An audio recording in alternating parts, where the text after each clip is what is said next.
Good morning, and welcome to the weekly Codename Entertainment stream, or the Idle Champion stream. My name's Chris. I am not Dylan. Dylan is on his way to PAX, or is at PAX right now, actually setting up our portion of the Table Titans booth with Adam Kosh. So I'm here for the live stream today to have a lot of fun. We're going to have a lot of fun. We're going to talk about some of the new stuff that's coming up, some of the new stuff we just released. We got a really good stream for you today. I'm excited to be here. But I'd like to start, as we always do, by sending out a huge shout-out of gratitude for the entire D&D team for allowing us to be hosted on the official D&D Twitch stream. As usual, we're going to be doing several giveaways today. We're going to be giving away some Stinky Familiar DLCs on sale now, benefiting the Take This charity through September 1st, or September 4th. The first raffle will be opened by Erica on the codename_entertainment account. Once the raffle is open, all you have to do is type in !raffle to enter, and your name will be included in the draw. Once the draw ends and the winner is announced, Erica will reach out to the winner with the details on how to... No, I didn't just unplug a device. Let me know if the sound just went off, because I just had a bunch of weird things. Erica will reach out to tell the prize winner how to get their prize. In order to participate in each draw, you need to sign up again. So when the second one comes around, you got to do !raffle again. So let's go ahead and minimize that. We've got a lot of stuff today. There's a lot of things going on, so there's going to be a little bit more window management than normal. So yeah, today, we have a lot of stuff going on in the office. It's been a busy couple of weeks of prep, and everything's kind of coming together this weekend. We've got our crew over at PAX, like I mentioned. They're going to be at the Table Titans booth, number 7609 on the 6th floor. They're going to be giving away loot and chatting about the game, and they're going to be Adam Kosh, our art director, is going to be drawing with Scott Kurtz. We're going to have Binwin from the game stand up, so you can take selfies with him and post them to Twitter.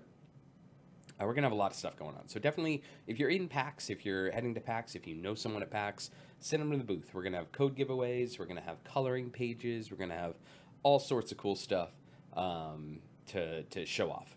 And we love to meet with our fans and talk to our fans. That's why we do this live stream. That's why we do the Q&A at Reddit on Wednesday. We want to hear what you guys are thinking. We want to hear what you guys are enjoying, what you're not enjoying, you know, what we can do to make a better game that we all love. So swing by the booth. We're also going to have a few signings with the entire DCA cast. That's Strix, Evelyn, Paulton, and Diath.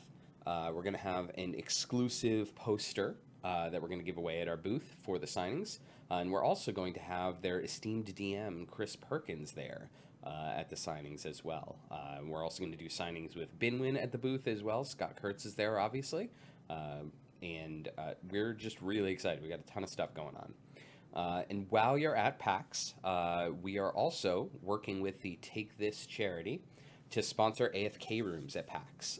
If you're like me and PAX, the constant assault of video and audio and just crazy crowds, if it just gets to you and you just need to take a time out, that's what the AFK rooms are for. They're a chance to relax, recenter yourself, and gear up for your next adventure through the exhibit halls. So if you're at PAX and you're a little overwhelmed, you just need to take a break, find out where those AFK rooms are and check them out. We're proud to help sponsor them. We're proud to be a part of a community that gets so behind such a great cause so quickly. I'll talk about that in a minute. But it's been amazing how much everyone has jumped onto the Stinky DLC and how much we're going to be able to donate to Take This to further fund PAX, AFK rooms at PAX's going forward. So far, as of about 10 minutes before this stream, we have raised a total of $9,259 for the Take This charity. So we're taking the net proceeds, what we would get at Codename, for all the Stinky sales from the launch about a week ago, all the way through September 4th. Every dollar that we would get from that sale, we're donating to Take This. So the total's up to $9,200, and we are just super excited to be a part of this. Like I said, we're blown away by how quickly everyone jumped on. I saw a lot of posts in the Discord and on Reddit about how normally they wouldn't purchase it, but they really like the cause, so they're going to get it. And we've just been blown away each day coming in and seeing how it's been scooting up the ladder in sales. And so to thank everyone, yesterday Dylan posted on the social networks a free Strix gold chest code for folks to thank them for getting behind Stinky and mental health awareness and the Take This charity. The code is the Take This Loot code. It should unlock a gold chest for everyone who hasn't already used it, a gold Strix chest. So good luck with those epic drops. So that's everything that's going on at PAX right now. But in the game, we got a ton of stuff going on. We've got the High Rollers promotion that we're going to go over in a little bit. I'm going to go through the dialogue with you and talk to you a little bit about it. Yesterday, we launched 2 new Dragon Heist adventures, both with a variant, as well as new blessings. We've got Tier 4 blessings for Torm and Kelemvor, and we've got Tier 1 blessings for Helm. So for the folks that have been grinding Dragon Heist, you got some blessings. You can start to beef up your champions. But the really exciting stuff that I want to start talking about today is the stuff for next week. I know that normally we wait until the day of to talk about the updates, and a lot of that is just because we don't want to overpromise. We don't want to say, hey, this is coming, be ready, and then slip on the date, or some kind of weirdness comes up, because it always comes up with submitting to 3 different platforms, with a bunch of things going on in the studio that we can't talk about right now. Our resources are stretched pretty thin, so normally we run a pretty tight ship with info. Dylan does a good job of teasing stuff out, just to kind of give you guys an idea with that rough roadmap. But we really do try to wait until the content's out to talk about it, because then you get the benefit of being able to jump right in and experience it too. It's not just like come back later. But oh, that's weird. Oh yeah, that totally works. That's weird. Okay, that was my fun for the day.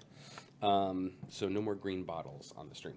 So with the anniversary celebration, we want to give you a heads up of what's going on, because we're going to have daily rewards as a part of the week-long anniversary celebration.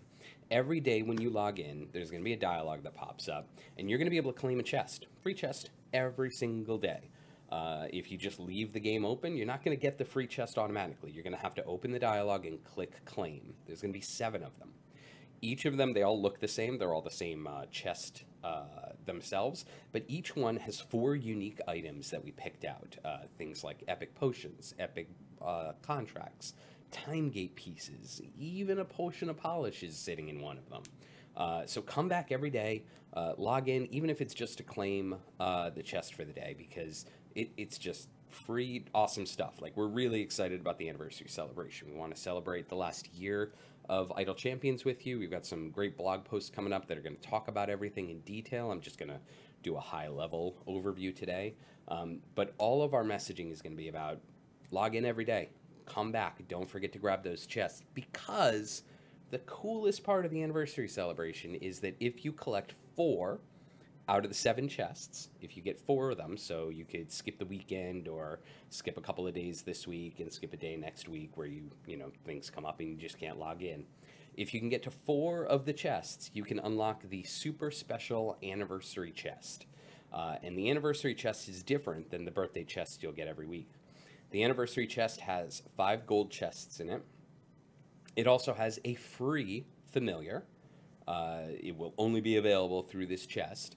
It is an exclusive familiar that is only if you are participating in the anniversary celebration. You log in 4 out of the 7 days, and you can get that anniversary chest and get that familiar. But we've also got one other really cool item that is only in that chest. And let me pull this up. All right, we have our first variant skin. So when you open up that celebration chest, you're going to be able to deck out your Jarlaxle in his party time mode, because what's better than putting the cranky guy in a party hat, right? Adam Koch, our art director, really worked hard to turn Party Time Jarlaxle up to 11. So once you unlock this variant skin, you'll then be able to switch between the classic Jarlaxle look and Party Time Jarlaxle whenever he's in your formation. And this is our first variant skin. It's going to be the introduction to the new system.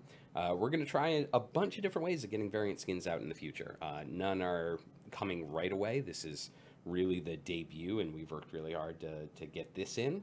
I love that balloon sword. It's so good. And so we're really excited. So log in every day. Get a free birthday chest every day. Each birthday chest is different. It has different items. It's going to be the same for each person each day. Like when I get my Wednesday chest, your Wednesday chest is going to have the same stuff. But every single day, it's a different chest. It's got different items. And if you collect 4 of them, you can immediately grab your anniversary chest with the Mimic Familiar. Oops, I wasn't going to say that, but okay. It's a Mimic Familiar, and it's amazing. And the Jarlaxle skin variant skin. So we're excited about that. And I've got other stuff to show later. But back to this. News. So yeah, let's see. What else did I forget to cover? There's a bunch of stuff going on. We're going to have chest sales. We're going to have a ton of stuff going on. But the big thing is to remember, starting Wednesday, submissions willing, starting Wednesday, come into the game. You're going to see a countdown to when the chests are going to be available. You can claim the first one right away, and collect 4, and you get your anniversary chest. Free Mimic, free variant skin. It's going to be awesome. We're going to have a lot of fun. We're going to have a lot of stuff in game. We're all going to be playing. We're all going to be catching up. We're all going to be gaining points for the High Rollers promotion. And it's going to be a lot of fun. So we're immensely proud of the last year of the game. We are loving the fact that everyone has been enjoying the new content, and we're just really blessed to be able to have a ton of fun working in the D&D world, playing around with this awesome game, and getting to talk with you guys on a daily basis. It's great. We're really excited, and we want to celebrate with you. So come back next week. Have a lot of fun this weekend. See if you can get a Zaka or Dritz if you're a newer player. And do some Dragon Heist stuff. And come back on Wednesday to get a lot of free stuff. Just free stuff every day. Free stuff. So let's jump into the game for a minute. Ooh, hey. There's a note about my thing. And I'm going to switch that. There we go. I know how to do this. I remember. It's fine. As you can see, I'm doing Not Very Charming. And let me know if the game audio is a little high, because it feels a little high. I'm going to turn it down 1 notch. Settings. Yeah, 1%. All right. Now let me know if that's too low. I'm too quiet. They want you to turn your volume mic up a little bit. All right. The mic has been turned up. Let me know if that's good. I'm sorry if you guys couldn't hear me. Erica is keeping me informed, as she always does, because she's our amazing behind-the-scenes producer that we can't thank enough. Oh my god. Get the Mimic away from me. So, funny thing, with the new blessings, I'm able to do the variants in Tomb of Annihilation that I was previously not able to do, or at least I think I am. So I was running Not Very Charming last night, and I got into work today and thought that I had reached the 225. And when I reset, I was like, wait, why can't I do Izaka's Procession? Ends up I had reset on 215. So we're gonna keep going and see if we can get to 225 during the stream. Erica, can you give me a double check that everyone can hear me okay? And that's going to be on like a 12-second delay. So I've got all my familiars lined up. You can see with the new familiar, the Stinky the Cranium Rat familiar, we've got 6 slots up front. And for those that don't know, if you have 3, it's going to start collecting all the bits on the ground. If you have 5, it's going to clear boss loot bags. So you won't, if you're grinding, if you're away, if you're idling, or even if you're just sitting around watching it and you're not interacting with it, it's going to pick up those boss bags right away. And then if you fill up the 6th slot, it's also going to click all those awesome new distractions that we added.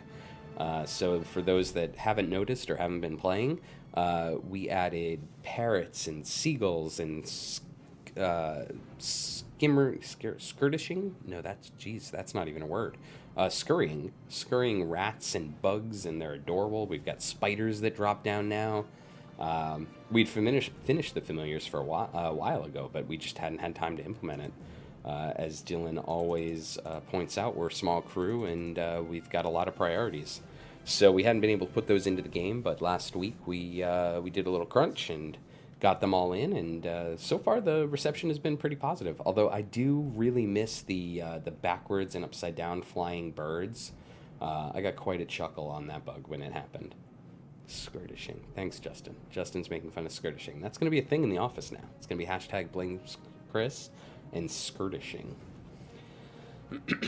So we're going to grind Not Very Charming so I can start doing Azaka's procession, because I've played Azaka on dev and she's super fun and I really want to unlock her, but she is very, very high-end endgame content at the moment. And just like Dritz, when Dritz came out, even though I am a highly engaged player, I wasn't able to get him at first, but as my champions continued to get geared up, as my favor increased, as I spent favor carefully to buy blessings, I was able to get him, and I think that we've seen a lot more players unlock Dritz, and coming up when Dritz gets a new buddy for Companions of the Hall in a couple of weeks, it's gonna be a fun time to have Dritz. So if you haven't gotten Dritz, now might be the time to start getting him geared up.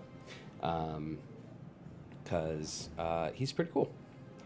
And yeah, so I'm doing Not Very Charming. I got to get to 225 so I can get all my variants done so I can go start trying to save Azaka. And for those that haven't noticed, you'll see that there's this cool little iris die right here. It's a white D6 with a red iris on the spot where the 6 should be. And that's showing you the points that you're going to be earning by completing this adventure in this High Rollers mini game that we've got going on. So basically, we've got a promotion with High Rollers. They're a D&D streaming group out of the UK, and we're sponsoring their Dragon Heist adventure. And we've got a co-op kid coming in to see what goes on in the studio, so it just came by. So we're sponsoring their adventure. We are allowing all of the players, whether they're high roller players that are high roller viewers that are coming into the game, or just our players that are playing along and getting free stuff, to earn points towards dice. And these D6s are going to be put in cups or buckets or something in front of the players, and they're going to be available to use instead of a D20 on an ability check or a skill roll. So let's say, you know, you've got a really, really tough skill check, and you absolutely have to pass this. You don't have advantage, and, you know, it's just the luck of the dice. Well, you can just pull as many D6s as you want out of this bin and roll them. You still might not make it. I mean, you might roll all ones, but for every iris you roll, it's a 6. And hopefully there's going to be an interesting risk-reward system with that. So the more dice we earn through the week, the more dice they have to make those crazy, awesome rolls. And so we've got progress. This is showing progress that everyone in the game so far this week has been progressing. And we've earned collectively 41 dice for the High Rollers crews to pour into those buckets.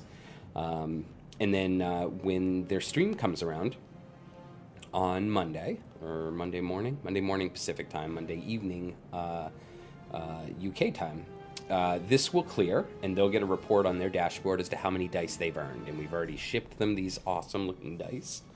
And they're going to add them. And then we're going to start the count all over again, and we're going to start playing. So hopefully, while they're playing, they're using these dice, because once the pool's gone, it's gone. And so next week we'll add some more dice. And so we thought it would be a fun way to get the community to work together to accomplish this goal, get new players interested and invested in the game systems, and also to reward everyone for playing. I just picked up, I think it was an Epic Bounty contract at 25 points, so now I'm grinding up to 50 points, so I can get a gold chest. And there's going to be a bunch of little rewards along the way to 250 points. And at 250 points, I'm going to earn a potion of polish. And then there's more points. So there's going to be another reward at another big reward, I believe, at 500, another one at 750. And we hope everyone's enjoying it. I've heard through Discord and a little bit on the Q&A that people aren't really liking the ranking system because it makes it feel a little bit more competitive instead of cooperative. And that wasn't really the goal with that. The goal with that was just to give you an idea of where you're standing in regards to everyone else. Like, whoever earns the most points is probably going to hit 750 early and just not earn any more. But it's not so much for bragging rights, but just to give you an idea of where you're standing in the rest of the pool of players. But to earn points, you complete any adventure and variant. That's any of the new Dragon Heist adventures, any adventure on Grand Tour, any adventure on Tomb of Annihilation, and any variant. That'll earn you 5 points. Just 5 points, 5 points, 5 points. Just keep clearing those off. And then additionally, for your first run of each day in a free play that you go above level 50, you'll earn 5 points. And then you'll earn an additional point for any additional free play. And I believe it's capped at 9 for the free play. I might not be right. Justin might yell at me in a second. But I believe free play points are capped at 9. But each time you complete a free play, the target goes up. So it'll be 5 points for Area 50 on a free play. And the next time I run a free play during the day, if I... oh, Justin's yelling at me. It's wrong. Justin, you want to come in and clear that up?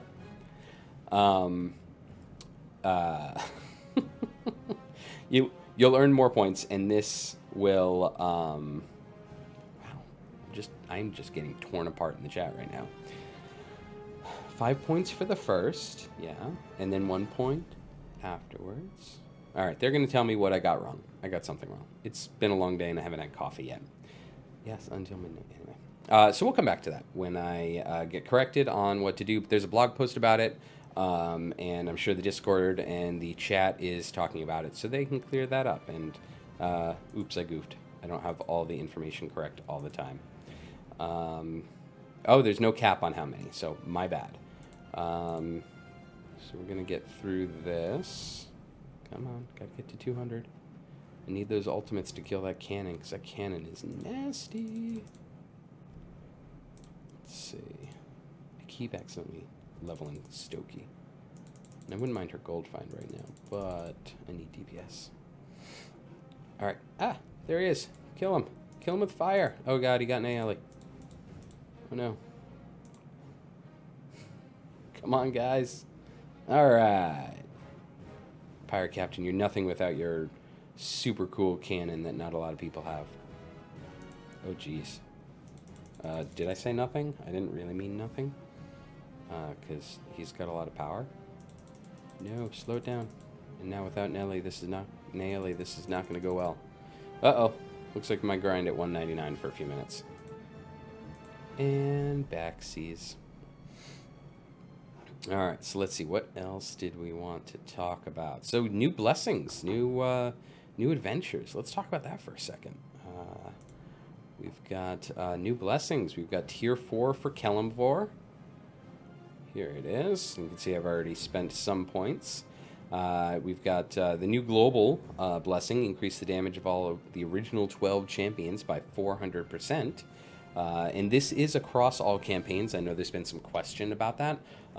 Normally these say across all campaigns. That's why they're kind of off from the rest of them. This has a little bit of a space issue. We're working on that. But this is across all campaigns, so it's a good way to buff up those original 12 champions. And then we've got reducing the cooldown on their base attacks. Increasing the champion in the topmost slot of each column by 50%. So that's these guys here, which is interesting because we've beefed up back here. So now you've got like this ultra cool spot right here that's getting all the points. Let's see. Where was I? Here we go. And then we've got Recruit Azaka. Increase the damage of all champions by 100%, and Azaka Stormfang by an additional 100%. So this blessing is going to help you make that final push to get her. It'll help you get to Azaka, and then once you have her, it'll beef her up even more, and she's super cool even without that. And then we've got Tier 4 Grand Sword Coast, Grand Tour of the Sword Coast Adventures. Start all events with 2,500 more event tokens. So normally when you log in, because the event starts a few minutes before everyone can log in, everyone starts with a few of the event tokens, but you normally need to wait until you get 100 to start. And that takes about 20, 30 minutes, 40 minutes, unless you use a contract to get a bunch of tokens, which I normally do. But this, once you have this blessing, you're going to start with 2,500. So by normally, if you start with 2,500, you'll be able to start that 100 level adventure and unlock the champion. And then you should be very close to recouping any you lost there. So you'll have 2,500 that you'll be able to jump immediately into a free play. Normally you can unlock the champion pretty quickly at 100, but then you have to wait a while to get up to 2,500. But with this blessing, you'll be able to jump right into a free play. So it's effectively a third of a chance to get another gold chest for the champion, or at least another free play run where you're going to get a chest. And then we have lead from behind, decrease the base attack cooldown of champions in the back 2 columns by 0.1 seconds. We still have to add seconds there. We're aware of that. And then we've got another recruit for the Evergreen Champion. This serves a couple of purposes. One, it beefs up that specific champion, but also it reminds everyone who is in what campaign. So Dritz is in the Grand Tour of the Sword Coast. Azaka is in the Tomb of Annihilation campaign. And then if we go to Helm, we've got our Dragon Heist, which should be 2 words. Our Dragon Heist blessings, which you can see I've already stretched really hard to get this one right away. I actually had I was already at EO6 yesterday, so I could have bought it right away, but it would have eaten up almost all of my favor. So I pushed pretty hard on the first adventure that launched yesterday. So I got about 70-80% additional gold find, or additional favor, and then I just bought this right away because all champions 2x damage over all campaigns. Yeah, it was a good one. And then we can increase the damage of all champions by 50% if they are outdoors, by which even in a city adventure like Dragon Heist, we've been outdoors a lot. We go in a lot of alleyways and streets and stuff. So that's going to be pretty cool. Plus 200% now. And then you can increase Helm's favor earned from event and time gates conversion by 5%. So if you get that, it'll increase it by 5%. You can eventually get up to 25% additional favor. So as we continue to put out Dragon Heist content, you're going to be able to take event favor and time gate favor and convert it into Helm at a premium to help catch you up. And then increasing all the damage, champion damage by 50%. So those are new blessings. We've been talking about them for a couple of weeks. We got them in. Probably be a little while before we do the next round of blessings. I was surprised some people were already asking for blessings. But just put the blessings out. Move on to something else now. But that's the new blessings. We're pretty excited about that.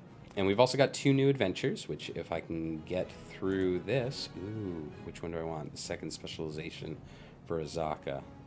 We've got Nurak, so it could be exotic races. I don't have Birdsong, though. I don't have any half-elves or half-orcs.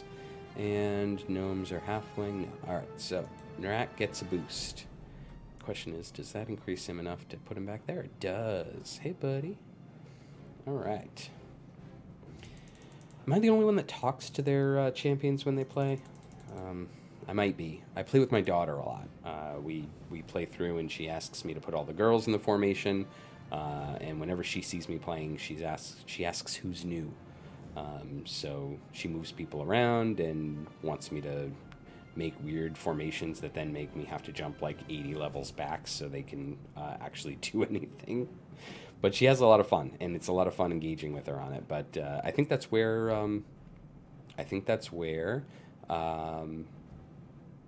sorry, I got thrown off. Someone sent me a message. I think that's where the talking to the champions comes from. So I hope I'm not the only one with that crazy tick. And Erica is advising me that we should get to the streaming questions sooner or later. So let's do it sooner. All right, so let's minimize this for a minute. All right, got a lot of questions. Aran 247, I want coloring pages. I want coloring pages too. Well, I don't want them. I have them. I've been coloring with my daughter with them. And they're super cool. You guys want to see them? Let's see them. Tablet view. Coloring pages. Whoa! It's a Strix Idol Champions coloring page.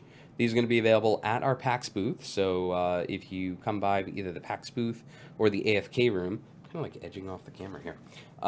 If you come by the PAX booth or the AFK room, these coloring pages are going to be available. So we've got Strix, we've got our Idol Champions logo, we've got a gelatinous cube, which looks awesome.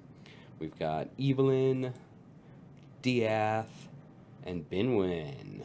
It's no surprise that these are all the characters that we're going to have, or the all the streamers that we're going to have at our booth doing signings. So, you know, come meet Holly Conrad and pick up a coloring page for Strix. And we've got our Twitter and Instagram handles down there. Tag us. Show us your coloring. Show us your kids' coloring. We want to see them. So tag us on your pictures once you get them. And we'll once PAX is over, we're gonna get these out there somehow. We really like them. We want to do more of them. It's a lot of fun. Hashtag coloring's fun. So these are coming. But for right now, they are a PAX exclusive. Silisa asks, are the unique items highlighted in some manner? I'm assuming you're referring to the unique items in the chests for the anniversary celebration. Apologies, I'm getting over a sinus thing from all that smoke. The unique items are not highlighted. We want there to be a lot of surprise and delight during the anniversary celebration, and opening the chests and seeing what's in there is part of that surprise. So the unique items are not highlighted. We've got awesome stuff though. There's time gate pieces, there's epic stuff, there's potion of polish, and that's all I'm allowed to say. But each day is different. Each day is going to have different items. There may be some duplicates among them, but if you get all 7 chests, not one of them will have the same 4 items in them. Resist the Wub asks, when does the anniversary event start? It should start sometime on Wednesday. I cannot commit to a specific time because we submit to a bunch of different platforms and we have to wait until it's approved on all the platforms. So the goal is Wednesday. It might start right when we get in, but more than likely it'll start closer to lunch. That's normally when we launch on Wednesdays, but who knows? It's crazy. We might be all hopped up on anniversary cake from the morning and just press the red button. Are the reminders through email? I'm assuming Ricky Blom is talking about for the anniversary celebration. We are not currently planning on sending a newsletter out on Wednesday. We try to keep the spam down to a minimum. We try to do our newsletter. Are the reminders through email anniversary? We're going to talk about the anniversary celebration in the newsletter. We're going to have a blog post out on Friday. We're going to talk about it in the newsletter, but I don't think we're planning on sending another newsletter out on Wednesday to remind folks. But obviously, since we're talking about it ahead of time, we're going to have a blog post about it on Friday. We're trying to do everything to get the word out to remind people they want to be logging in on Wednesday. Question from Colton Xanadu. Does Jarlaxle's ultimate change to throw Slurpee? No, it does not. Nothing actually changes on Jarlaxle with this skin. There may be variant skins in the future that have mechanical changes, but for our first one, it's just a skin. It's a goofy, funny birthday celebration skin with a balloon sword that may or may not deflate when he's KO'd. Just saying. It's awesome. How will variant skins be selected? That's a great idea. The devs are working on that right now. I've thrown a suggestion, but just like many of the suggestions that I throw out there, it's just kind of an idea, and I defer to the experts on UI to make it easy to switch. But there will be on Wednesday when we talk about the anniversary celebration, there will be specifics on how to. I'm gonna get out of this screen for a second. There will be specifics on how to change the variant skin. Can you make it so that we get event dice for the variants and adventures we've already finished? It's a good question. We thought about that, but the problem with that is there'd be a huge influx of points. And we wanted to balance the system so that natural play progresses the point system. And we know that it's a little bit more challenging for veteran players. It's a little bit easier for newer players. This is a promotion that is meant to bring new players into the game. This is a way to gear them up quickly, get rewards, get stuff right away. But we've balanced it so veteran players should be able to reach the goals if they want to. So at the moment, we're not going to backfill variants and adventures that you've already finished.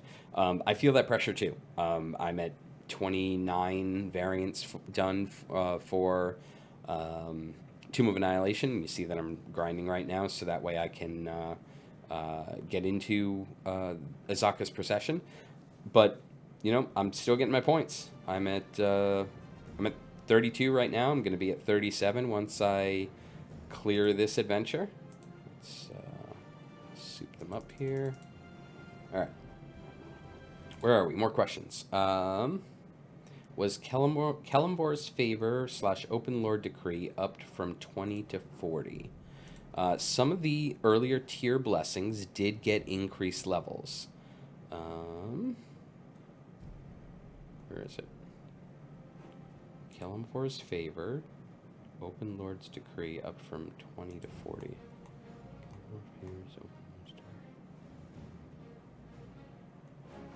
Are we talking about Helm? Open Lord talks about Waterdeep.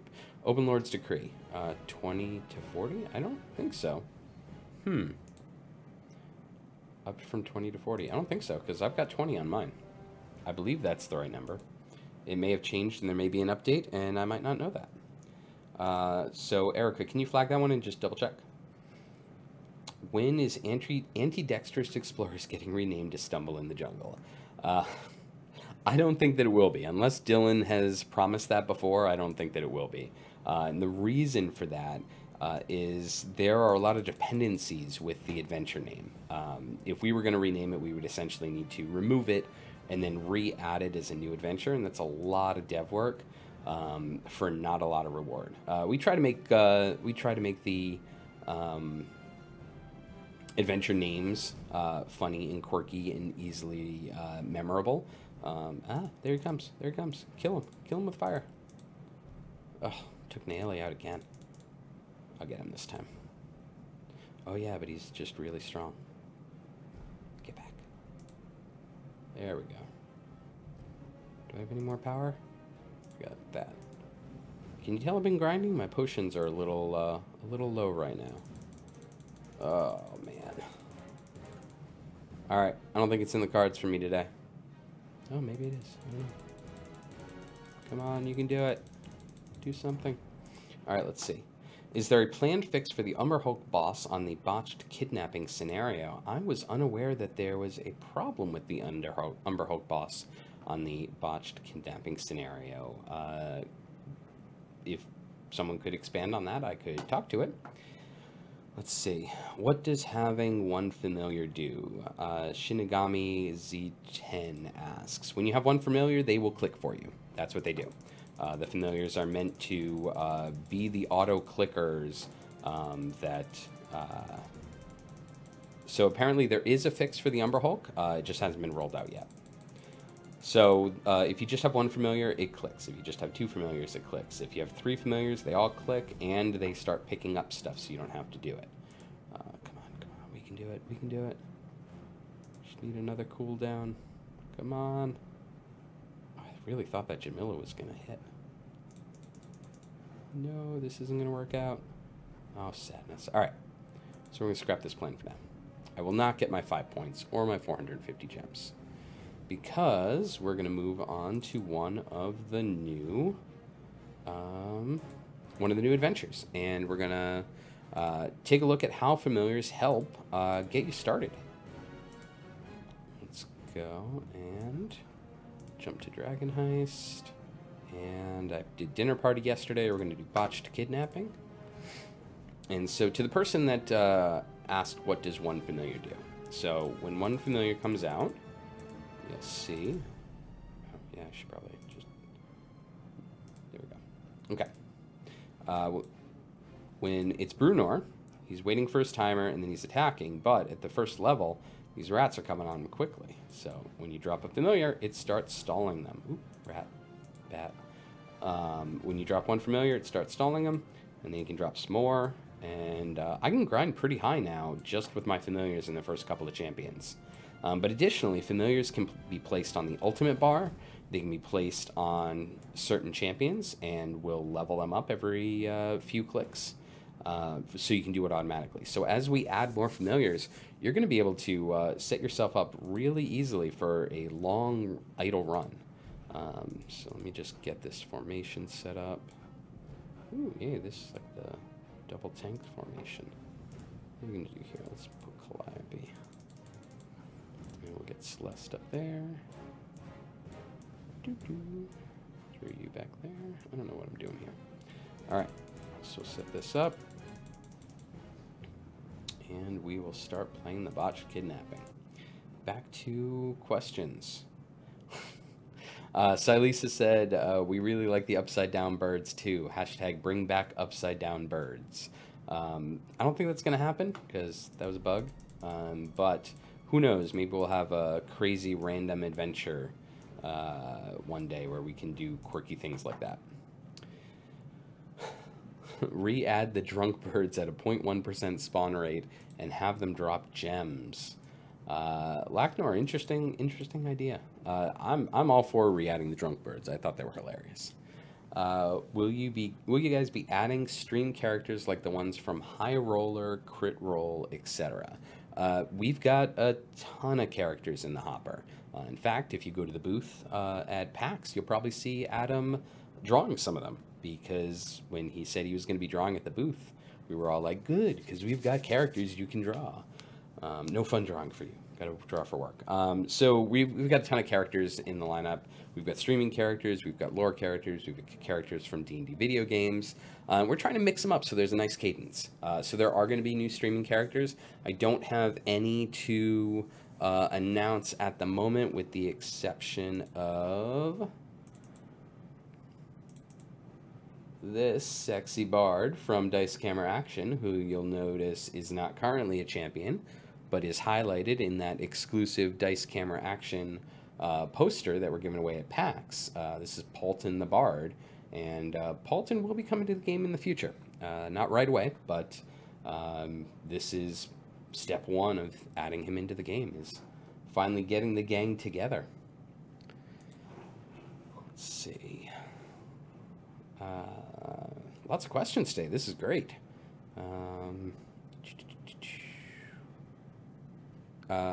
Question from PB and Jotter, probably about the High Rollers dice. Are those inspiration dice? How exactly will they be used? Well, they're going to be used in place of... Ooh, there's a troll.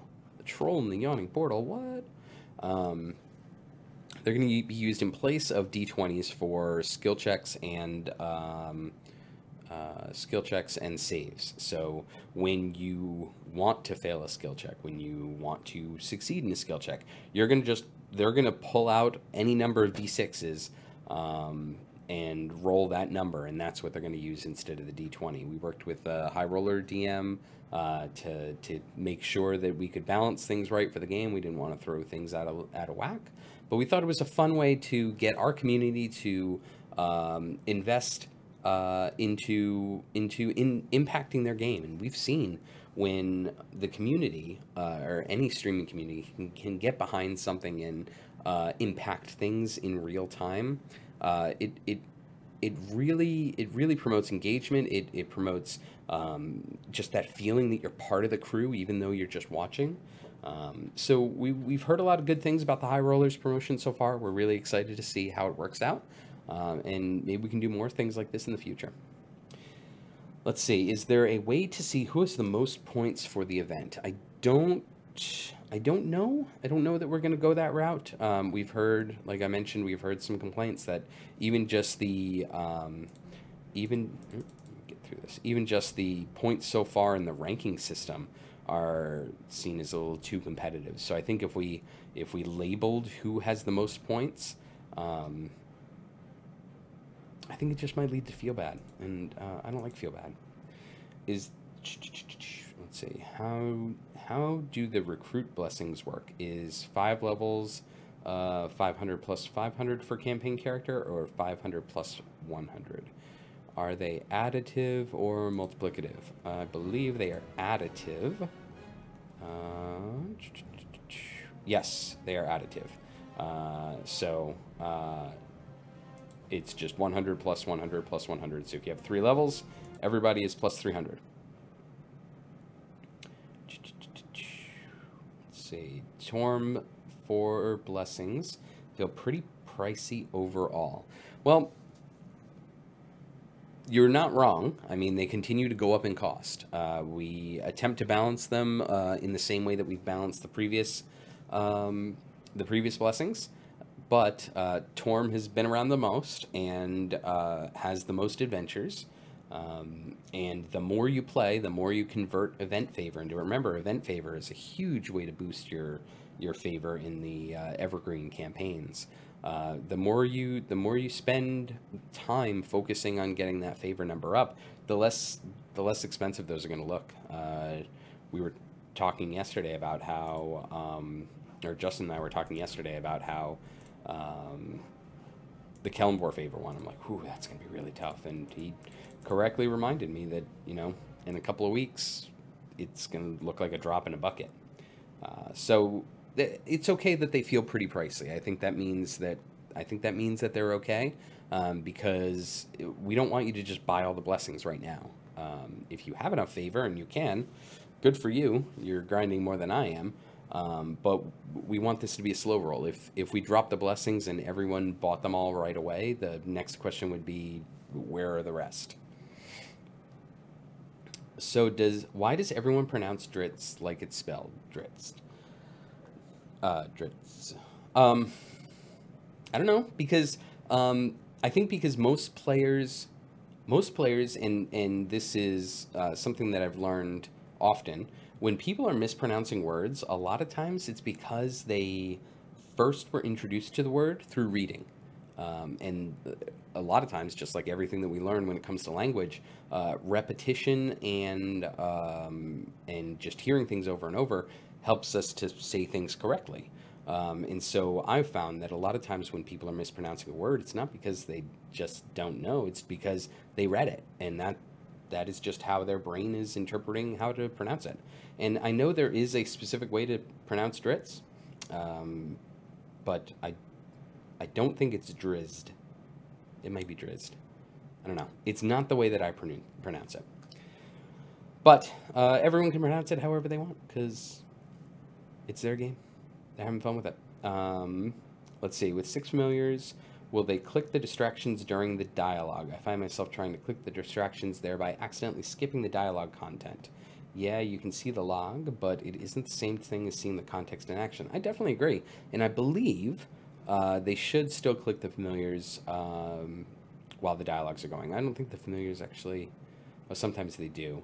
But they should. The way I've seen it is they click the familiar the moment they show up. Let's see if one shows up right here. The brawl with the were-rats made us the center of unwanted attention. Be the center of attention in Waterdeep. That's not good. See, that familiar waited till the dialogue was done, and then it just popped right down. Let's see. Gear these guys up. So we're heading out to go find Floon, who Volo has lost. So we gotta go walk around and find him. Let's see.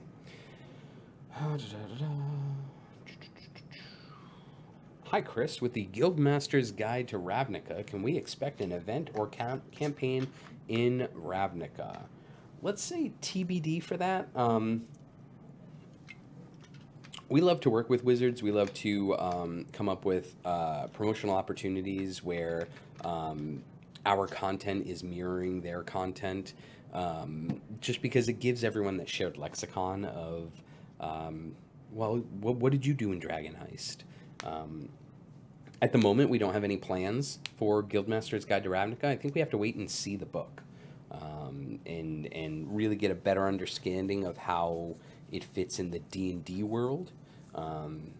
So for now, we're not planning to have any content around Guildmaster's Guide to Ravnica, but that could change. I'm super excited about being able to play around in the toolbox that they give us in Ravnica. I think it's going to lead to some fun changes to the way that you think about D&D, because it's a different world, it's different mechanics, it's a different feel, with the guilds in Ravnica, with just the city and everything that's going on. It's going to be really interesting. I'm really excited for the book to come out. And for those that don't know, Guildmaster's Guide to Ravnica is coming out, I believe, in November. I may be wrong, it might be October, but I believe Dungeon of the Mad Mage, the next TRPG adventure based in Undermountain, and Guildmaster's Guide to Ravnica, which is basically a D&D book all about playing in Ravnica, which is a magic world, part of the magic multiverse. They're both coming out in November. Are there plans for Jim Dark Magic and the others of Acquisition Inc.? Unfortunately, I can't talk about any future potential future streamers until we announce them. So we've heard from you guys about Acquisitions Incorporated. We've heard about Adventure Zone. We've heard about High Rollers. We've heard about a lot of different the Rivals of Waterdeep, Sirens of the Realm. There's a lot of streaming content out there, and there's a lot of excited players that want to see the characters that they're invested in the game. So know that we're reaching out, we're seeing who's interested, but I don't want to spoil it, and I don't want to overpromise. Until we're locked and until the character's in the game, we're probably not going to talk about it. What is my favorite new distraction? It's got to be the bug. The bug's really adorable. Even when you squish it, it's adorable. But the spider dropping is pretty cool too. I tried to put them all next to pillars and stuff, so the drop's pretty cool. But it's either the bug or the spider. So Chris Perkins is being represented by the Gelatinous Cube. You're right, we don't have a Chris Perkins coloring page, but he should be there at the DCA signings. But we did not create a coloring page for him. We only created him for the poster. And we're actually going to have the artist that worked on the poster, Michelle Papadopoulos, in at around 2:30 to talk about what it was like to try and create Chris Perkins and Paulton and create this poster in record time. Honestly, this is an idea we had a couple of weeks ago, and it kind of needed a perfect series of events in order for it to actually happen. And Michelle was able to turn it around in record time, did an amazing job, just like she always does. So we're going to have her here in a little while to talk about it. Is the tanking and healing update coming soon? I promise we're working on it. Justin and I were working on a spreadsheet just last week on it. But as all the news that I kind of went through at the top shows, it's a busy time right now. Everything has been focused on this week, from PAX to Stinky to the anniversary celebration. There are a lot of things kind of coming together at once, and most of our resources have been pushed towards those. As we get past it, we're going to be able to go heads down and focus on a lot of the things that we've been promising and haven't been able to execute on yet.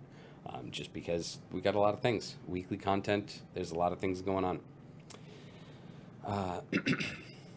If I'm logged in 24/7, will I be able to get the dailies, or do I actually need to log in every day? For the anniversary celebration. So if you're logged in 24/7, you will absolutely be able to claim your things. The trick is you have to actually claim them during the 24 hours that they're available. So when you open up the dialogue, you're going to see, and unfortunately, I don't have a way to show it at the moment because it's on dev and it's not final. But it's gonna say like Wednesday, and then it'll say Thursday, available in X hours. And during Wednesday, that button underneath that chest is going to say claim. But once the Thursday chest becomes available, it's going to show that you missed it if you didn't claim it. So the available chest will change. So if you're logged in like I am and you just leave it running, on Wednesday, just update the game, and you'll see the first chest, claim it, and then you'll know that tomorrow you'll just need to open the game and claim it. And if you keep it on, it should progress, and you should be able to just claim the next day. Let's see. Oops, sorry. Let me clear that out of the way. What are we doing here? Besides adventuring,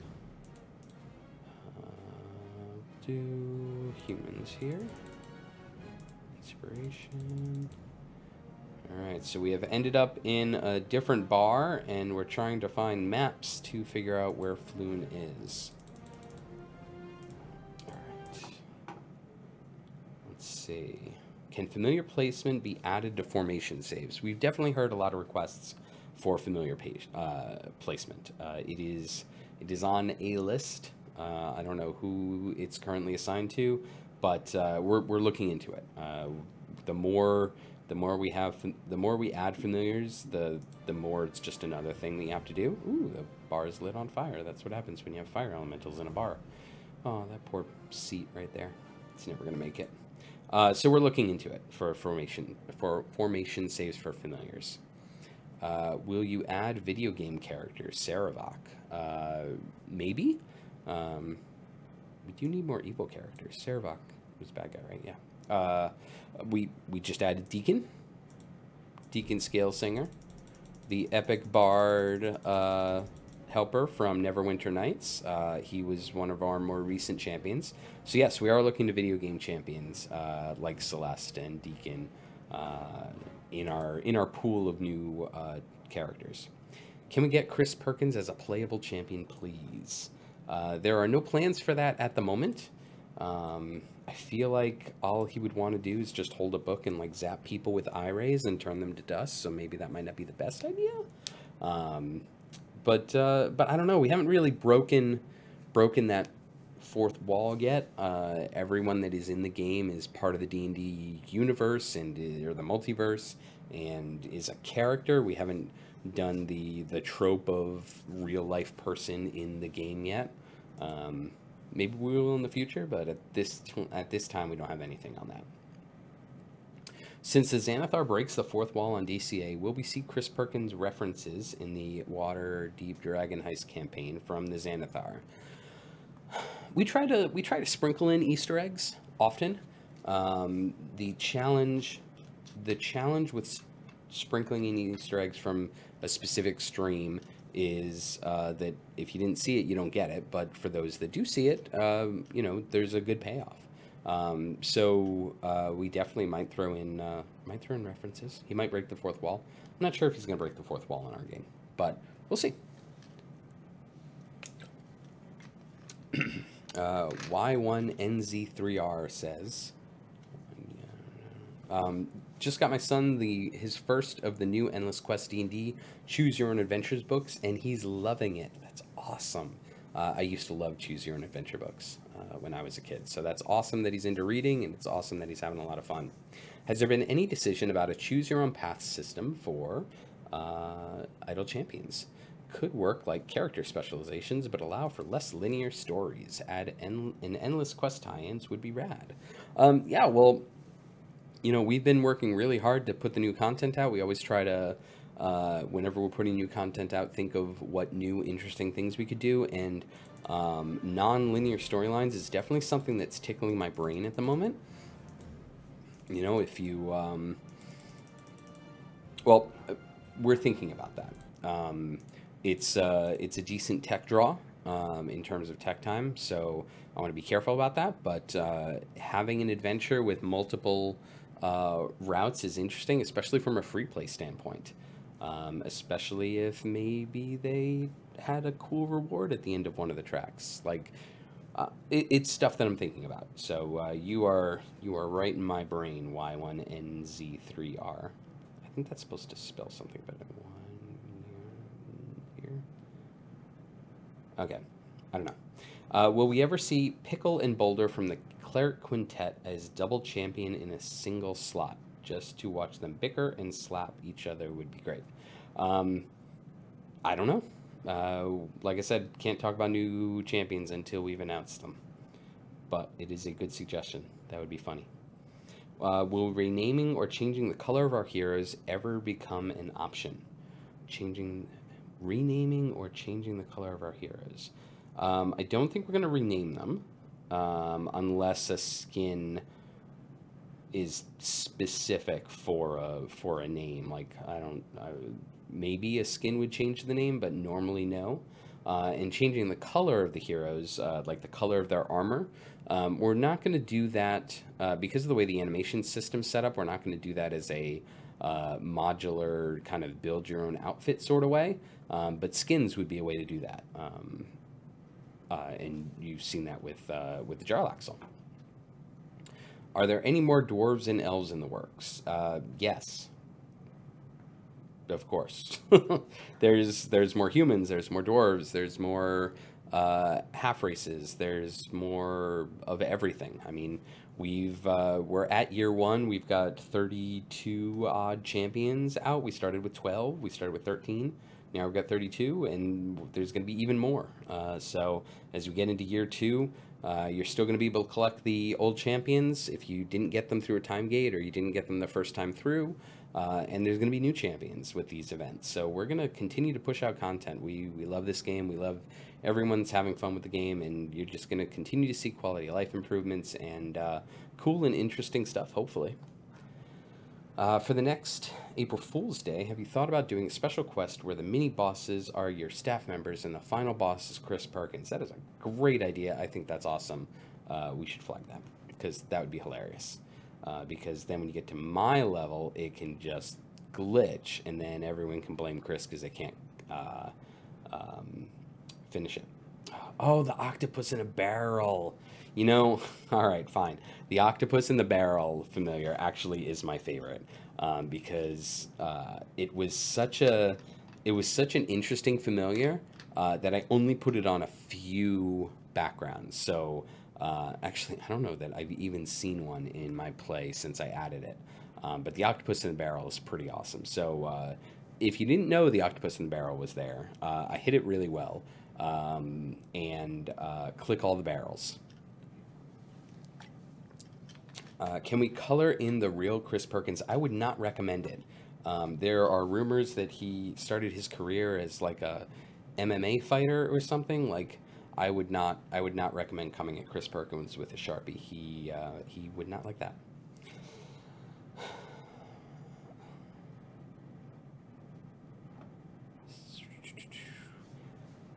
Anything didn't make it into the update yesterday. Didn't see much in respect to quality of life, though the healing sync is a nice touch. All changes are always in the changelog, and you can pull up the changelog and see not only the changes that happened in the last update, but also all the changes that we've done with not every, but the most recent dozen or so updates. And there's always more stuff. Like, yes, we had more stuff that we were trying to push out for for yesterday that we ended up pulling back because it just wasn't ready. We want to make sure when we put stuff out there, it works, it functions, it is the best it could be. So that content has been pushed off for a few days and will probably come out in the next couple of weeks. And then there's a ton of other stuff that isn't at the level of maybe we should launch it, maybe we shouldn't. But we're still working on that. So yes, there is plenty of content that didn't make it into the update yesterday, but always check whenever you update your game. Always check the changelog just to see, because we do our best to get information out there with the blogs and the newsletters. But the changelog and the official Discord is your best bet to kind of keep track of what's going on in the game. We've got a lot of really dedicated players on the Discord that are super, super helpful, and the in-game chat as well If people are hanging out in there, you can get some information or learn some tactics, or even just by just watching the chat, you can normally pick up a couple of tricks. Chris Perkins as a champion for a $100 donation to Extra Life. All right, now you're convincing me because it's for the kids. Yeah, we'll think about it. We haven't. We're talking about our dates for our Codename Entertainment Extra Life adventure. We haven't talked about what sort of rewards we're gonna have. I'm gonna pull this up and put it in the background so we'll have the sound and it won't kind of glitch like that. But we haven't figured out what we're doing for Extra Life in terms of donations and stuff. But for those of you that don't know, Extra Life is a wonderful charity. D&D and a bunch of other video game companies get together and stream for 24 hours of gaming and take donations. They give stuff away. They allow people that are watching the live stream to interact with the players for donation tiers, like give them health potions or help them find things. I've participated through the Wizards Extra Life stream for the past couple of years, and I'm really excited to participate with my friends here at Codename this year. I just kind of hope we get a game of Access and Allies going, because I haven't played for a couple of months, and I'm getting sort of twitchy about that. When are we getting characters from the D&D cartoon? Oh, I love the D&D cartoon. It hasn't really hit with my daughter yet, which is hilarious because Uni the Unicorn's amazing. Yeah, I don't know. We can't talk about new characters until they're out. Know that I love the D&D cartoon, yeah, we haven't. We're not done with our champions yet. Will we ever get more champion slots? Maybe, but not anytime soon. As we get into year 2, the champions are going to be adding here. So we'll have another champion. So they're going to be filling up existing slots. If we make a 14th slot, it's going to be for an interesting game-specific way. But we'll continue to put out new champions, but they're going to be in the existing slots at the moment. I kind of want to see a Genasi champion. I kind of want to see a Genasi champion too. We should do that. We keep trying to make interesting characters, and there are a ton more races, a ton more classes that we can play around with. We're multi-classing. Sky's the limit. Keep playing. We'll keep putting stuff out. Cassius335 asks if I can put the Jarlaxle skin on the screen again, please. Sure, I can do that. Hang on a second. Jarlaxle skin. Jarlaxle skin. Whoa, that's not what I wanted. Who's going to? Nope. Ha. Sorry. No. Jarlaxle. Nope. All right. See, this is what happens when I try to go back to things that I had prepped earlier. Yeah. So there's Jarlaxle. Ta-da! He's all. My original pitch for him, and Adam thought I was kidding, was just Jarlaxle in a party hat. I'm like, we want to go simple. It's our first one. No one likes putting the grumpy person in the party hat more. Because whenever I see my dad in a party hat, I know that he's dying inside, and it just makes it that much funnier. And Adam really turned it up to 11. He added the streamers, he added the one on the belt and the eye patch, which I didn't even notice until today. But the best part for me is this balloon sword, and he attacks with it. Like, he's just straight up going to be killing kobolds and dragons with his balloon sword. And yeah, sorry Jarlaxle, you're gonna be decked out on my game for quite some time. Let's see. Let's go back over here. We got a few more minutes till Michelle comes. Let's see. Any tips for new players? Let's see. Tips for new players. Go through the tutorial and just start playing around. Don't think that just because you have a formation and it's working, it's the best. I will often, even though I know these characters really well, I will often sift through their upgrades and make sure that I remember everything. You can see the buffs that they're getting, so you can see what different things what formation abilities from other champions are affecting them, and move the formations around. Try new characters. Part of the variance system is limiting your character choice, so that way, or limiting your champion choice, so that way you try new things with the champion that you may have ignored before because they weren't geared up or they just didn't work in the current formation. So the variable formations and the changes to the variants allow you to really mix things up. It's not always the same characters all the time, you know, like I'll throw Deacon in early to help speed the monster spawns. Like, look at him come now. Oh no, a Froghemoth. But later I'll replace with Brunor. Don't be afraid to switch a character out and try different things, especially on free plays. When you're just if you're trying to do high roller free plays, get to level 50, try some new characters. And then don't forget for new players that there are time gates. There's one launching tomorrow. Time gates are a system we enacted a couple of months ago, and it will open up a time gate to 3 previous event champions. And if you don't have that champion, you can go through the time gate and earn them as well as 2 gold chests. Or if you have the champion, you'll be able to earn 2 gold chests for them by going through that adventure again. And it's a great way. I'm really glad that it's been received well. It's a great way to gear up those old champions or collect them for those that came in and have been hearing about Stokey. Here she is, in all of her Stokey glory. You know, we were working on the time gate system for a while, and we're really glad that it's been so well received. Excuse me. Let's see.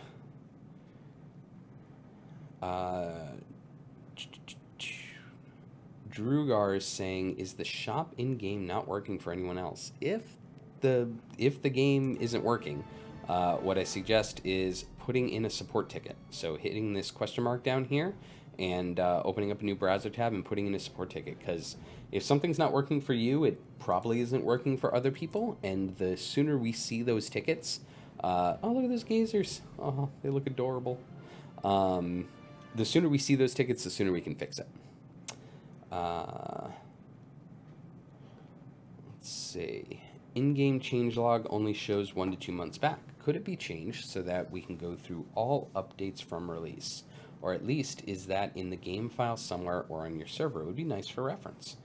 I don't know. We'll flag that to talk about it afterwards. If it's not too much, I'm sure that text is still in the system. I'm sure we didn't delete it. If it's not too bad, I'm sure it's fairly easy to do. And for those that are looking for that information, we should have it available.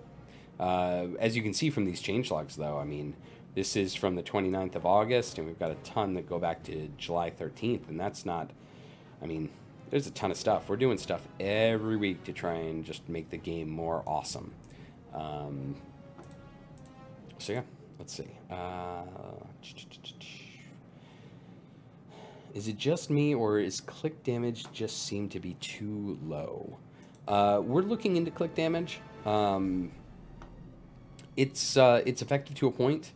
I know there's an adventure that I designed that Justin doesn't like, that I put a blocker at like area 3, and to get through it, I hit click damage a couple of times so I can hold the guys off while my champions clear out that blocker. Click damage is the thing, especially with fire breath potions, which allow you to get a certain number of seconds of your average DPS with each click. So watch those fire breath potions. But you know, we're always looking at balance, and click damage is part of that. So yeah, we'll continue to look at that. Let's see. I think that's all our questions. Whew, a lot of questions this week, everyone. Thanks. It's always fun to do this. Dylan always is our live stream expert, but whenever Dylan's out of the office, I always like being able to do it. It's awesome to chat with everyone and to stay up to date on what you guys are thinking. Because, you know, we have our own ideas about the game. We're playing it in-house, but understanding more about what you guys are thinking about the game is super important. So let's take a look at Jarlaxle again. There he is.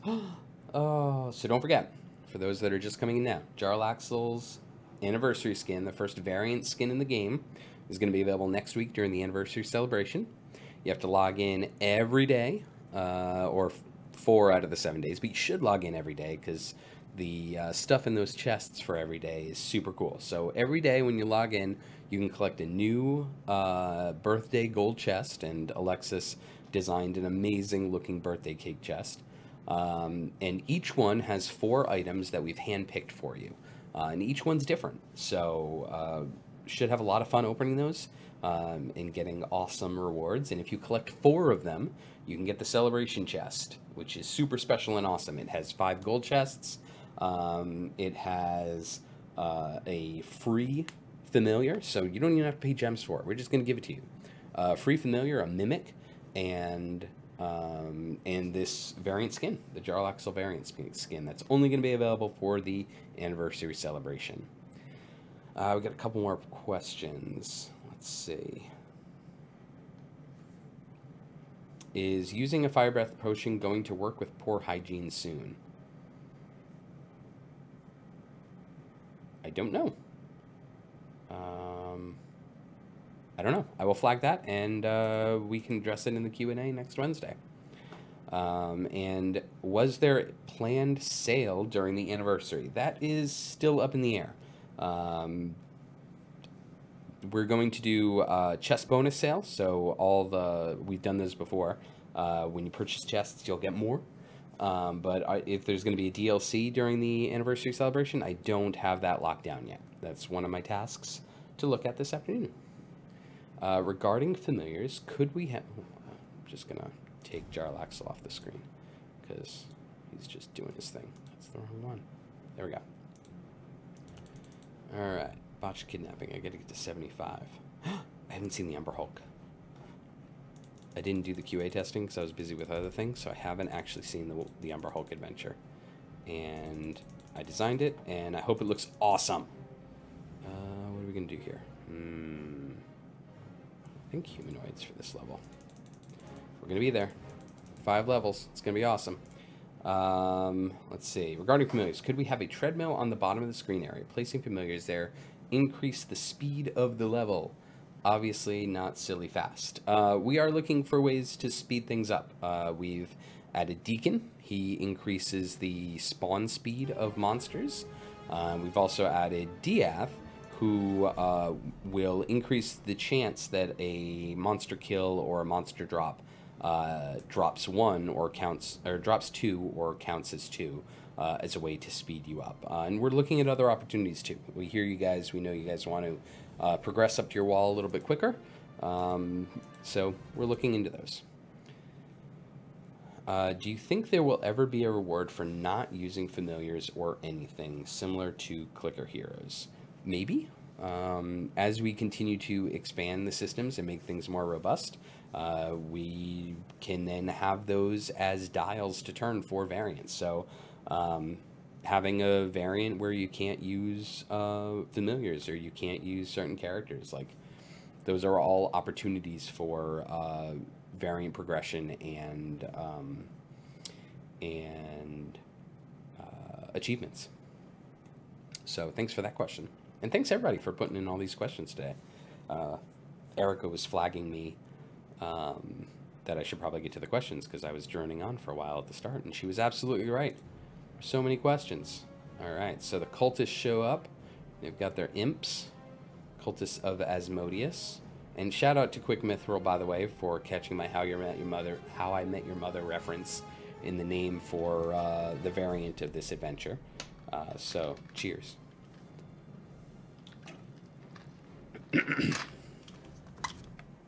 All right, Shadow Wall. And the Open Lord comes out. We're protecting 2 people at this point, and we've still got the cultists of Asmodeus and the imps coming at us. We've got to break through the Shadow Wall. The artists did a really good job with these cultists. The artists do an amazing job in this game. Like, they don't get nearly enough credit for the work they put in. They are just workhorses, and I keep throwing new adventures at them every week, and they just keep churning out amazing, adorable, awesome monsters that I just want to have forever and always. So shout out to Alexis and Kat and Michelle and Georgia and Adam for all the work they do to make these awesome monsters every week. We're almost at the Umber Hulk. Spoilers, there's an Umber Hulk in this adventure. Let's see, any more questions while we're waiting? Nope. Just Erica's cursor. So while we're doing shoutouts, before Michelle shows up, shout out again to Erica. Erica is our producer behind the scenes for this, and I know Dylan says it every week, but we would not be able to do this without Erica. She's going through the Twitch chat. She's dealing with here he is. Here's the Umber Hulk. Oh my God, an Umber Hulk! But the Wizard's magic has enhanced its size and power beyond measure. If we don't stop it, that monster will tear the city apart. Champions, we are well met, and for what I hope is the last time. You can still talk a good game, Wizard, but talk's cheap. So is life, Dwarf, and I swear to you, I will spend the folk of this city by the 1,000 to stop you. And now we just got this awesome Umber Hulk, and boulders are dropping. He's breaking apart the city, because an Umber Hulk should not be this big, and this street is too big for it. Oh, it's so cool. Oh, guys, come on, you gotta kill it. It's gonna start killing you. What are you doing? Oh no, Celeste is down. The buildings have collapsed on her. Oh no. Fireball. Yay! I like that. That was fun.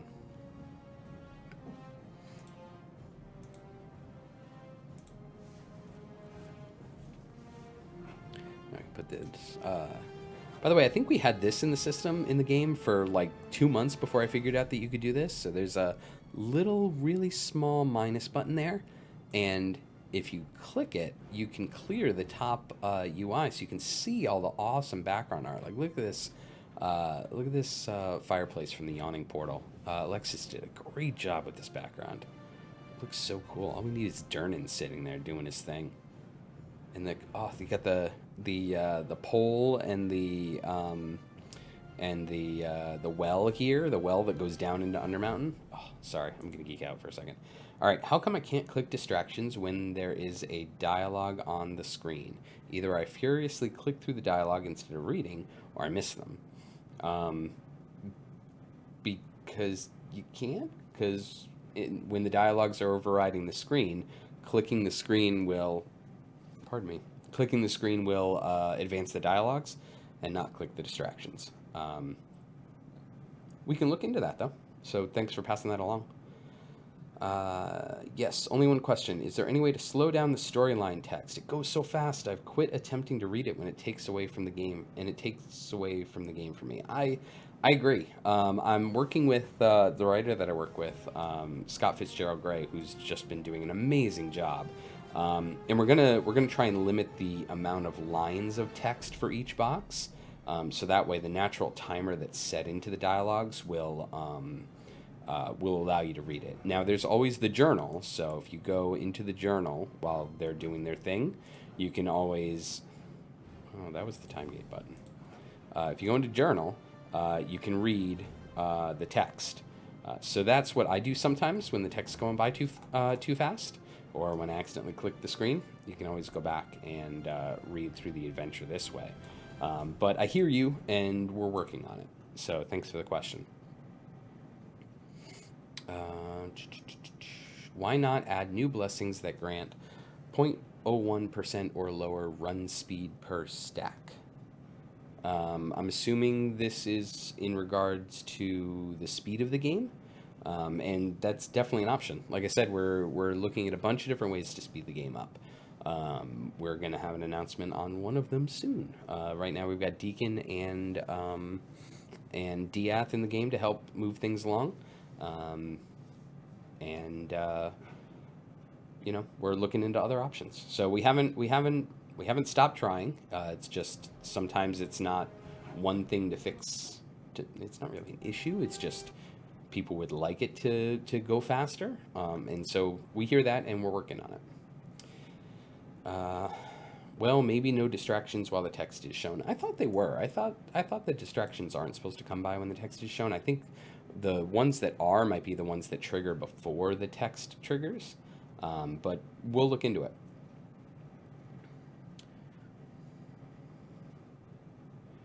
Why does clicking the screen to advance dialogue actually prevent the second page of dialogue from showing up instead of making it show up faster? Garwar, I am unfamiliar with what you're describing, because when I click through to advance the dialogue, I'll get the second or third page of dialogue. Yeah, I don't know that question, but if you want to throw it into Discord, I can answer that a little bit clearer. Said this in Discord earlier, but I love how the event champions get occasional line or mention during those new adventures. Thanks, I appreciate that, Swoops McBruce. Like I said, I've been working with Scott Fitzgerald Gray, and throwing in those small things to the event champions is something that I've been trying to do more of. You know, you get these champions, you learn about them, you get engaged with them, and then it's always Jarlaxle, Naeli, and Brunor. Now, we want those to be the talkers for most of them, most of the game, because newer players may not have the other characters, and they're not going to understand them. But finding the right moments for Deacon to talk to the boss and talk about Doom, or for Strix to throw in that she likes magic, is always a cool idea. So we're going to try and do more of that. Plus, I like writing Minsk dialogue. Let's see. Can we go back and read stories of adventures we've completed, please? We have heard that. We're looking into it. It's just that's a pretty tech-heavy thing, and adding it into the UI. And I know I say this a lot when I'm on the Q&A and on the live stream, but we want to make sure that we're adding things judiciously to the UI, so that way a new player that comes in year 2, year 3, year 4 are not just assaulted with all these pop-ups and information that they don't need. We want to try and make sure that whatever we're adding to the game has benefit to as many players as possible and isn't detrimental to anyone's play. And that kind of goes along with the line with the current discussion talking about average item levels.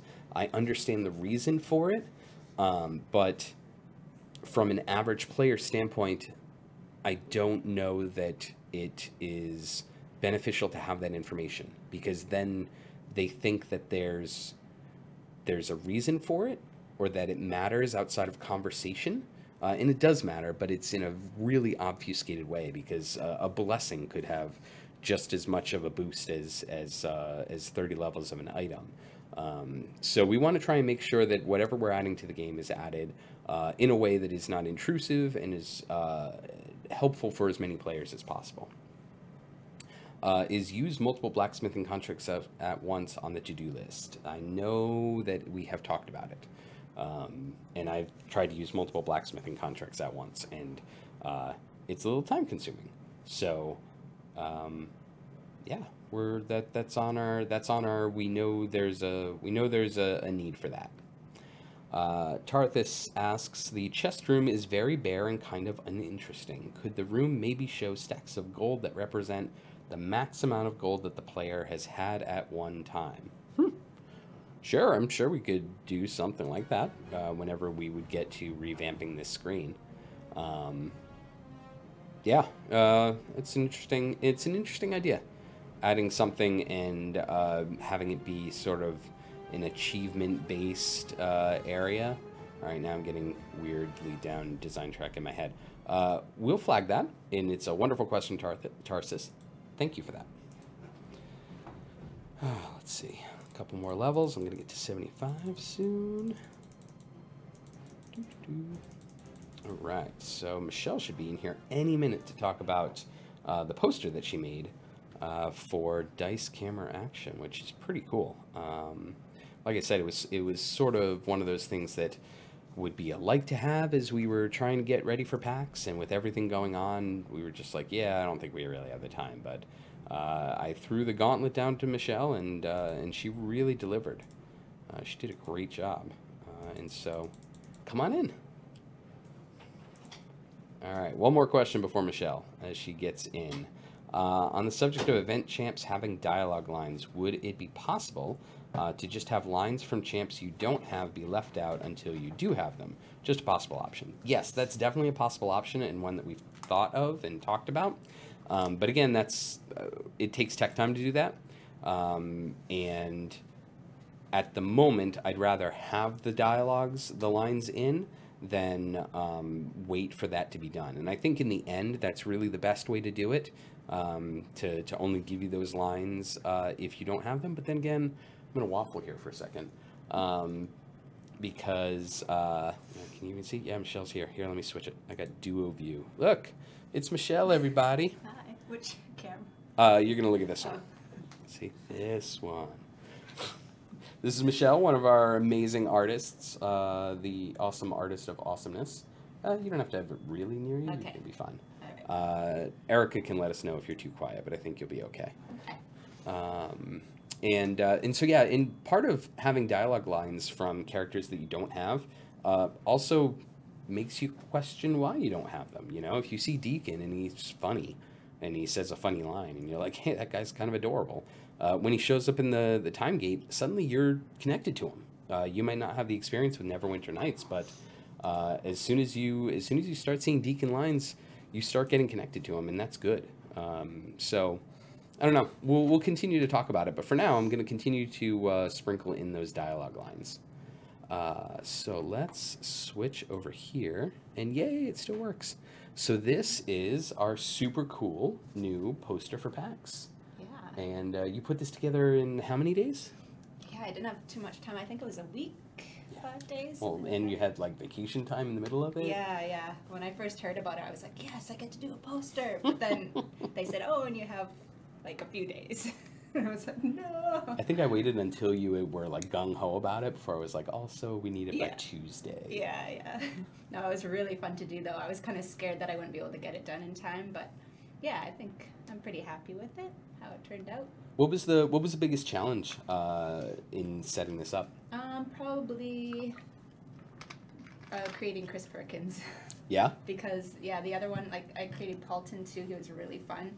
But he's based off of a character that doesn't really exist in the real world. But Chris he's like a guy that everyone knows what he looks like. He's in the real world, so it's kind of, yeah, he was a challenge. Okay. Yeah, trying to figure out like how cartoony, how realistic, and is he recognizable? So, Right. Yeah. But, yeah, it's all fun. So I really liked, I guess I can use the mouse instead of pointing and people can't see. But I really like the DM screen down here with the Idle Champions logo. I think once everyone in the office saw this, we're all talking about now we need Idle Champions DM screens. Yeah. Like wooden ones too. Yeah, that'd be That nice. would be really cool. I know there is a company doing wooden ones. I don't know if They could inscribe our logo on it or something. Cool. That would be neat. Oh man. Yeah. We could get one of those like soldering iron things and just try to do it ourselves. Oh, we could. Yeah. Craft. There you go. We were talking about doing a mini painting night soon because Clive's been getting into his mini painting. Yeah, we could have general craft night just craft / mini painting. I like it. So, like I kind of threw this down in true Chris fashion. I was just like this, but not this.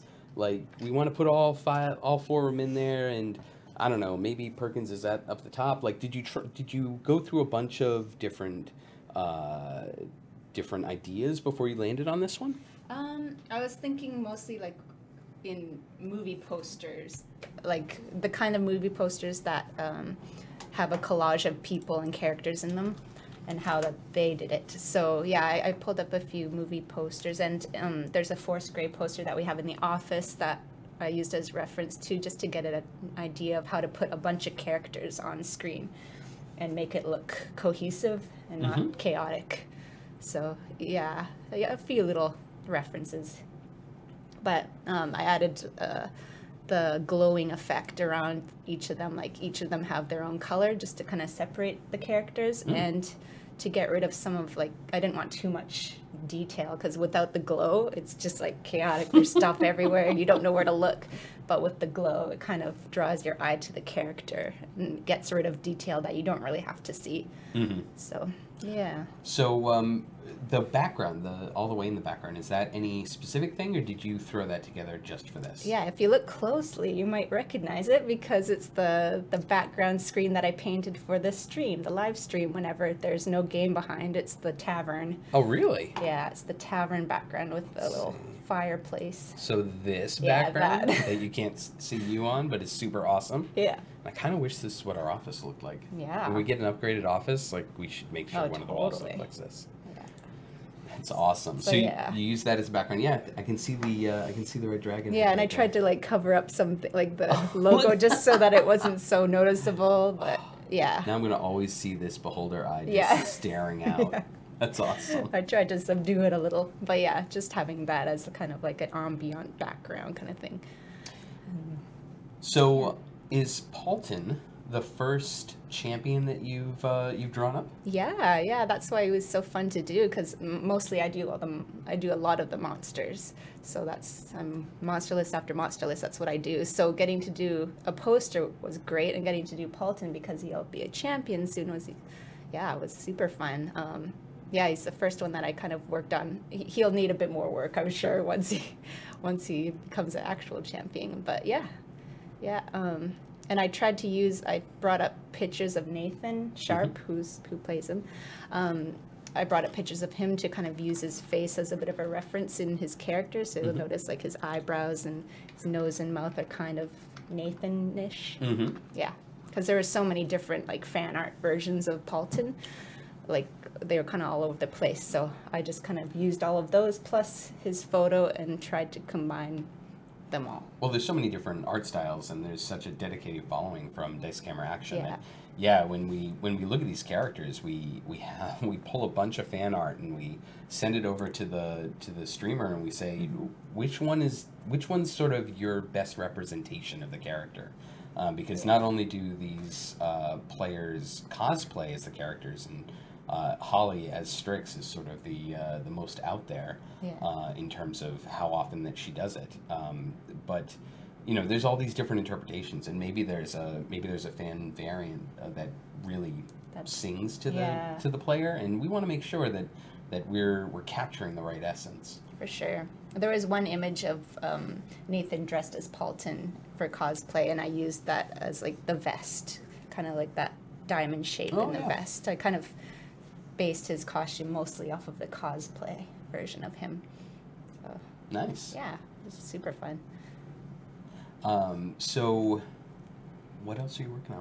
What can we look forward to? Well, I'm working on my first, I can't say who it is, but I'm working on my first champion, like full-on champion. Are you going to do the animation and everything? Yep, doing everything.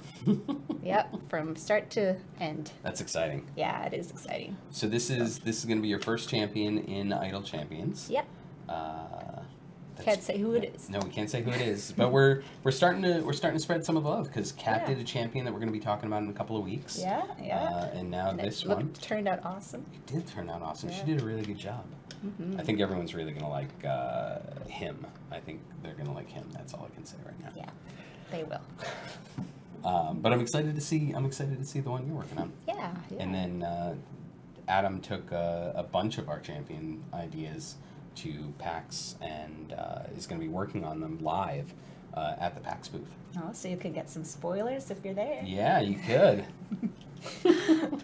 Well, we showed off the coloring pages that we're going to have at PAX, and this poster, which will be available at our DCA signings at the booth on Saturday at 3 and Sunday at noon. Yeah, I'm hoping to get a signed copy of it. I hope they bring one back. Did you tell them you wanted one? I did, but like it's going to be so busy there. I don't know if they'll be able to do it. We'll see. Hopefully.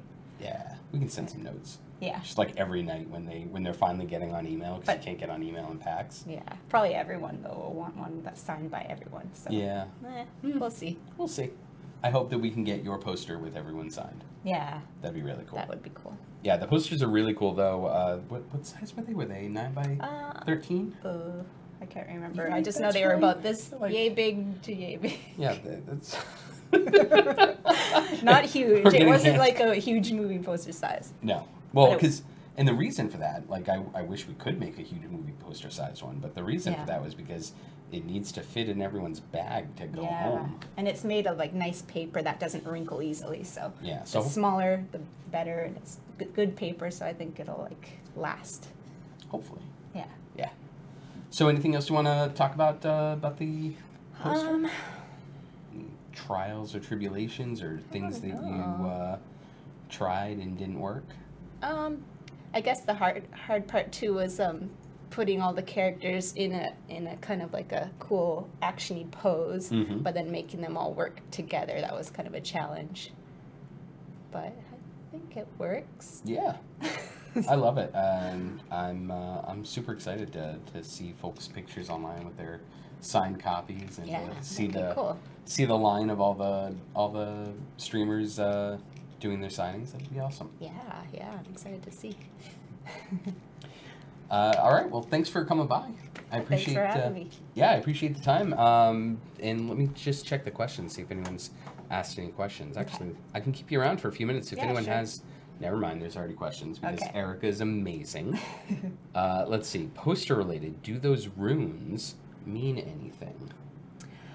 Are we talking about the runes? Oh, on the sword and here maybe? Yeah, so these runes are straight off of reference, and I guess they you do can speak mean to something. This. What is it? Because when I first did it, I wasn't sure they meant anything, so they were kind of like wrong. Yeah. And so I had to redo them. It's gutter. Gutter. That's that's it. Yeah, because it's a sentient magical short sword, and this spells... For the sword, yeah. Yeah, this spells gutter.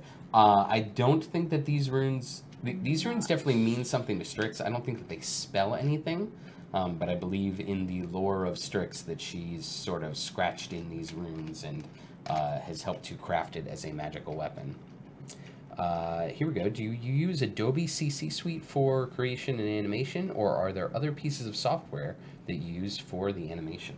Yeah, we use mostly Adobe. We use Illustrator to create the models of them, and then we use Adobe Animate to animate them. And for the poster, I used Photoshop to put them all together and paint a bit. But yeah, those are the two. Illustrator and Animate are the two main ones that we use for all the in-game stuff. Cool. Yeah. All right, well, if anyone has any more questions for Michelle, I'll keep you here for a few more minutes. It looks like there's some other questions up here that we can tackle. Let's see. Are the dialogues and the variants of an adventure the same as the free play? Normally they are. Sometimes when we unlock a champion or when there's a reward-based thing, we might change a line or two, but it's normally pretty subtle. We normally don't write full new text for the variants. If you can't make it to PAX, is there any way to get the new poster? It's a really good question. It's one that we haven't answered or solved at the moment, but we printed out a bunch, and if we come home with some, I'm sure we can give some away on the stream, maybe do some Extra Life donations for it, because, you know, help the kids. Yeah. Yeah. So we'll look into it, because the poster's really cool, and I know that folks that aren't going to PAX are going to want it. Let's see. Did I miss the announcement that Paulton would be getting added to the game? This picture right here is technically the soft announcement. Yeah. Because we knew that we wanted to get all the Dice Camera Action characters in the game, and we knew that we wanted to have a full signing at PAX, but the schedules just didn't align. So when we threw this gauntlet of a poster at Michelle, we didn't have Paulton designed at all, and we didn't have Perkins. So in addition to doing all the graphic design and figuring out how to fit all the characters, she also had to draw Paulton from scratch. But no, we haven't made a huge announcement yet. I'm sorry. Oh, you were saying something. No. Ooh, more Michelle questions. Let's see. You got to win the draw on who drew the zombie T-Rex. No, I didn't win that draw. It was Alexis. Darn it. Didn't you do King of Feathers, though? Yeah, I did get to do another dragon, or dinosaur. After that, yeah. So it's okay. But that one was really cool. The zombie one, you can't get much cooler than that. So I kind of throw the art lists at you guys, and you guys just kind of dole it out amongst yourself. Yeah. Are there any arguments ever about who wants to draw what? No, we're too easygoing for that. It's usually, Kat usually needs ones that have the portrait done first, so we'll pick those off first, and we just kind of pick whatever we want to try, and if it happens to be somebody else picks something that you want to do, like, I don't know, there's so many other monsters to do. It's not a big deal. Okay. Yeah. Is there a monster, not to throw you on the spot, but is there a monster that we haven't done yet that you're kind of just like aching to do? Probably the Beholder. Yeah, Because that's like... been holding off on that I one. know. It's Maybe gonna it be needs like some big reveal one day. Yeah. That would be cool though. If you could create the art for any type of promotional marketing item, what type of item would it be, and what would you put on it? An item. I would like to create, I love doing sculpture. So figurines of some of our characters, probably. That would be cool. Does that really count? cool. Yeah. Is that promotional? Totally, that's promotional. And posters. Like, I love illustration in general. And so, yeah, posters. So I got to do one thing that I really like to do. That's awesome. Yeah. How much of an overlap is there between the art and the animation? Is it generally a matter of drawing as normal, then figuring out how to animate, or do the expected animations guide the drawing process? Great question. Yeah, the animations definitely guide the drawing process, because when we're drawing them, we have to draw them in pieces, so that when we're animating, we have each piece of the anatomy separate so that we can put it together like a puppet. So yeah, it's very, what's the word? Synergistic? Yeah, that's the word. Yeah, it's very, we're thinking about the animation before we even start drawing. Yeah. And Ray Cool wants to know who got to draw the discount Shelob, the giant spider from the Silken Swap. The really big spider? I did do a giant spider. I don't know if it's that one, though. By giant spider, I mean like the giant Yeah, spider. I did do one. Do we just have one giant I think we only have one. Okay. I might have used it twice, but that was you? Yeah, if it's the one I'm thinking of. I did do a giant one. Yeah, it was There's like just so many of them. Like it's like a blur. Yeah, well, you know, every art list, there's 8, 9, 10 different monsters we've got to draw. Yeah. For every week. For the past like year and a half. Year and a half. So yeah, that was actually, if it is the spider I'm thinking of, that was the first giant boss that I got to do. So that was really cool. That's awesome. Yeah. And did you do the Umber Hulk?